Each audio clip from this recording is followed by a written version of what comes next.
Have you ever checked into a hotel and felt something wasn't quite right? Tonight, we're about to uncover the chilling truth behind one hotel that should never have been opened.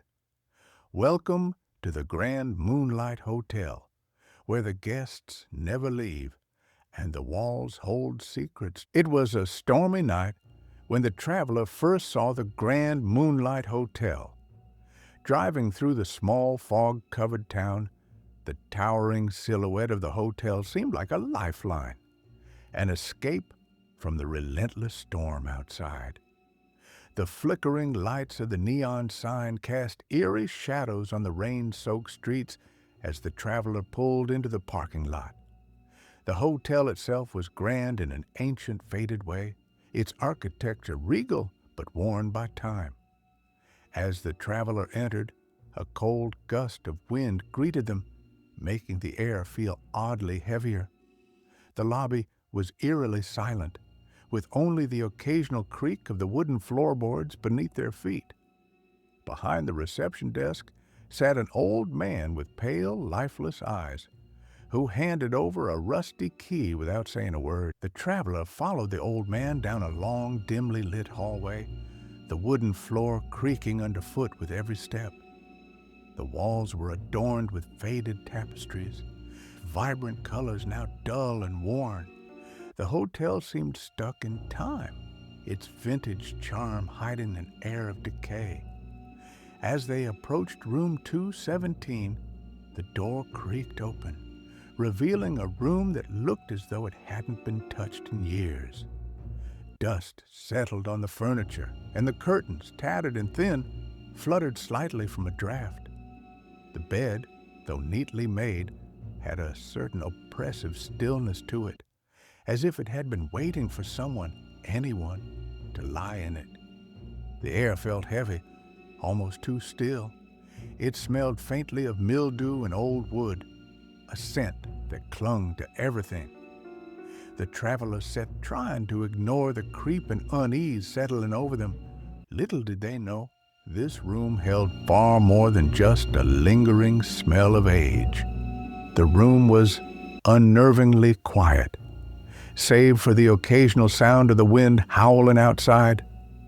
The storm continued its relentless battering of the windows, but the room itself was oddly still. Suddenly, there was a faint sound. At first, nothing more than a whisper.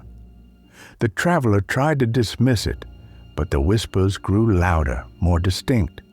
The voice, though soft, was unmistakable. "Leave now," it said, barely audible, but clear enough to send a shiver down the traveler's spine. They sat up, eyes wide, scanning the room. There was no one there. The silence returned, but the words lingered in their mind. Hesitant, the traveler lay back down, trying to sleep, but the whispers came again, this time closer, almost as if they were coming from behind the walls themselves. The words became more urgent. "You're not welcome here?"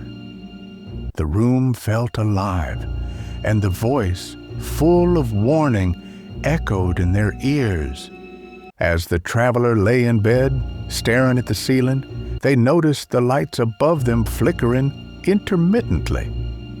At first, it was easy to dismiss as a malfunction, but the flickering persisted, almost rhythmic, as if the lights were trying to convey a message.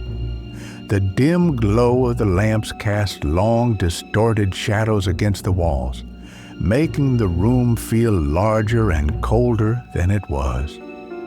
The air seemed to shift as the temperature dropped, causing the traveler to pull the blanket tighter around their body. Each flicker grew more pronounced, and the shadows seemed to grow, stretching across the room like dark fingers. Just when they thought it couldn't get worse, the lights went out completely, plunging the room into darkness.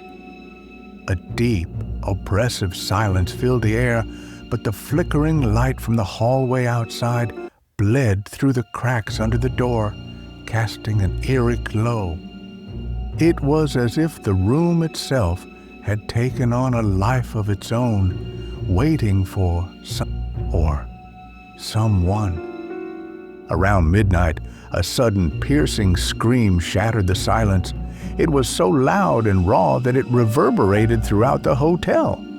The traveler froze, their heart pounding in their chest. They rushed to the window and peered out, hoping to see someone in distress, but the parking lot was empty, no one in sight. The scream echoed again, louder this time, followed by the sound of footsteps, heavy, deliberate, approaching the door. A chill ran down the traveler's spine. They looked around the room, feeling a cold presence creeping in from the corners. The sound of the footsteps grew closer, but when they turned the knob and opened the door, there was no one there. The hallway outside was empty, dimly lit, and quiet. Too quiet. The traveler felt a cold gust of wind sweep past them. The echo of the screams lingered in the air, leaving behind an unsettling emptiness. Something or someone was out there. The traveler's sense of unease grew with each passing moment, and soon they realized that there was something deeply wrong with the hotel. The voices, the flickering lights, and the strange atmosphere were just the beginning. As the night stretched on, the traveler decided to explore the hotel further, feeling a strange compulsion to uncover the truth. They moved toward the back corridors, which were dark and narrow.